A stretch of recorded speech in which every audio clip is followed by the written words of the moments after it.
बारे में पढ़ेंगे कि ब्लड ग्रुप क्या होता है, उसको कितने भागों में बांटा गया है, उसमें आरएच फैक्टर क्या है और आरएच फैक्टर से संबंधित एक आपको प्रमुख बीमारी बताऊंगा जिसके बारे में आज हम लोग डिस्कस करेंगे। तो ब्लड ग्रुप क्या है और इसको किसने खोजा था, इन सब के बारे में हम लोग डिस्कस करेंगे।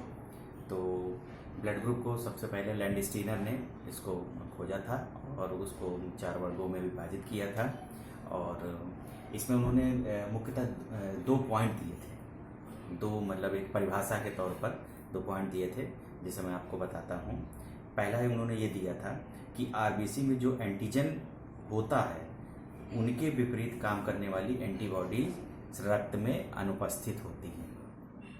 मतलब ये हुआ कि आरबीसी में जो एंटीजन है उसके विपरीत काम करने वाली एंटीबॉडीज रक्त में अनुपस्थित होती हैं।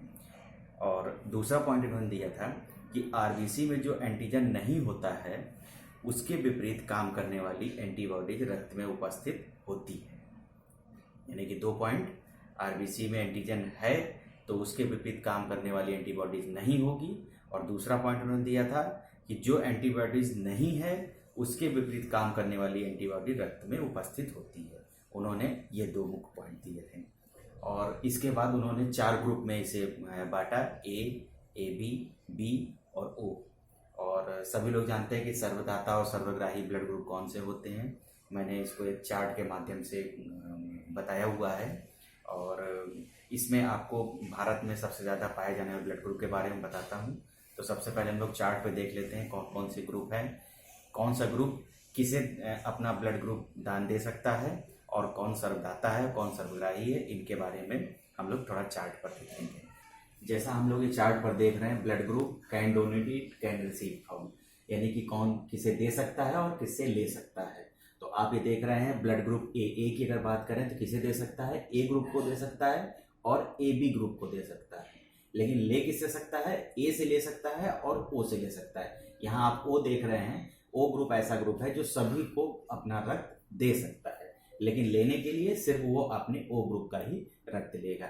ऐसे ही बी ग्रुप की अगर हम बात करें, बी ग्रुप बी को अपना रक्त दान दे सकता है और ए बी ग्रुप को दे सकता है। और यहाँ पर किससे ले सकता है, बी ग्रुप से ले सकता है और ओ ग्रुप से ले सकता है।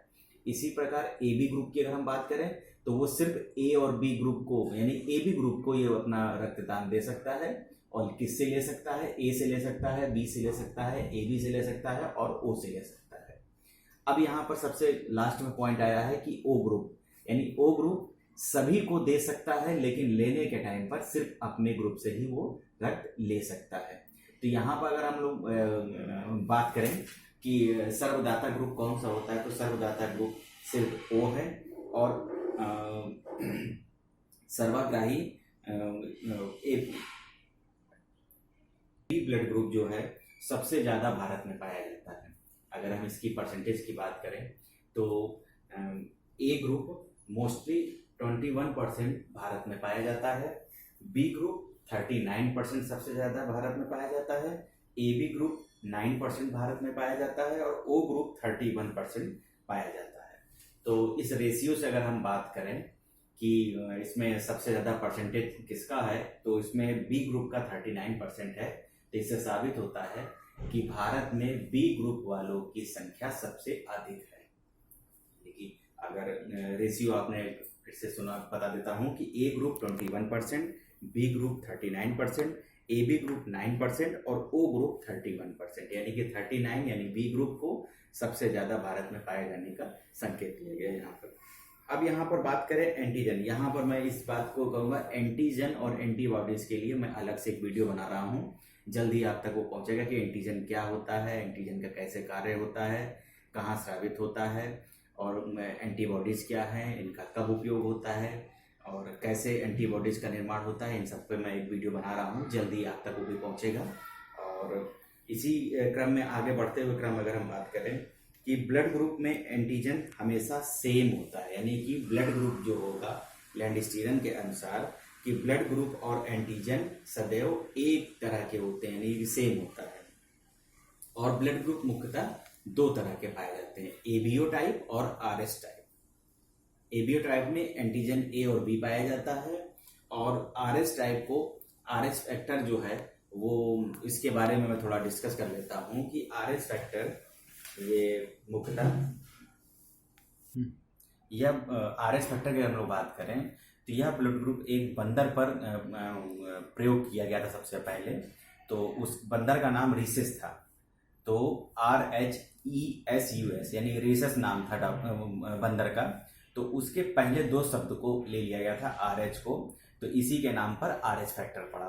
और RH एंटीजन ब्लड में उपस्थित होता है तो ब्लड ग्रुप RH पॉजिटिव कहलाता है, और एंटीजन अनुपस्थित होता है तो उसको RH निगेटिव कहा जाता है। तो यहाँ पर हम लोग RH फैक्टर के बारे में पढ़िए। अब यहाँ पर मोस्टली एक बात बताता हूँ कि RH फैक्टर यानी पॉजिटिव निगेटिव का एक संबंध होता है, और इससे संबंधित एक रोग होता है जिसका नाम है एरिथ्रोब्लास्टिस फोटालिस। इसकी स्पेलिंग मैं बता देता हूँ, ERYTHROBLASTISFOETALIS, एरिथ्रोब्लास्टिस फोटालिस। ये एक रोग होता है। इसमें मुख्यतः ये बताया गया है कि यदि मेल RH पॉजिटिव है और फीमेल RH निगेटिव है तो पहली संतान में कोई दिक्कत नहीं होती, यानी कि RH पॉजिटिव मेल और RH निगेटिव फीमेल है, और इन दोनों से उत्पन्न पहली संतान में तो कोई प्रॉब्लम नहीं होगी, किंतु दूसरी संतान के वक्त उसमें माता की मृत्यु या माता और बच्चे दोनों की मृत्यु होने की संभावना अधिक होती है। मतलब सिर्फ इतना है कि एरिथ्रोब्लास्टिस फोटालिस एक मेडिकल टर्म की एक डिजीज है। इसको ये कहा गया है कि अगर मेल पॉजिटिव है RH फैक्टर में और फीमेल निगेटिव RH फैक्टर में है, अगर इन दोनों से उत्पन्न पहली संतान में तो कोई संभावना मतलब किसी प्रकार की कोई दिक्कत नहीं होती है, किंतु उसमें अगर दूसरी संतान की उत्पत्ति हो रही है तो उसमें माता या माता और बच्चे दोनों को मतलब समस्या का सामना करना पड़ सकता है या उनकी दोनों की मौत हो सकती है। ठीक है, तो मैं आशा करता हूं कि आपको ब्लड ग्रुप के बारे में ये शॉर्ट नोट समझ में आया होगा कि ब्लड ग्रुप क्या है, ब्लड ग्रुप में एंटीजन और एंटीबॉडीज का क्या रोल है, RH फैक्टर क्या है, एबीओ टाइप क्या है, यानी इन सब के बारे में पढ़ा। और इससे संबंधित मैंने आपको एक मुख्यतः एरिथ्रोब्लास्टिस फोटालिस नामक रोग के बारे में थोड़ा सा बताया, और इसमें आपको आशा करता हूँ समझ में आया, और इसको अपनी कॉपी में नोट डाउन अवश्य करें। और जिसे भी कहीं कोई समस्या उत्पन्न हो रही हो वो कमेंट बॉक्स में कमेंट कर सकते हैं।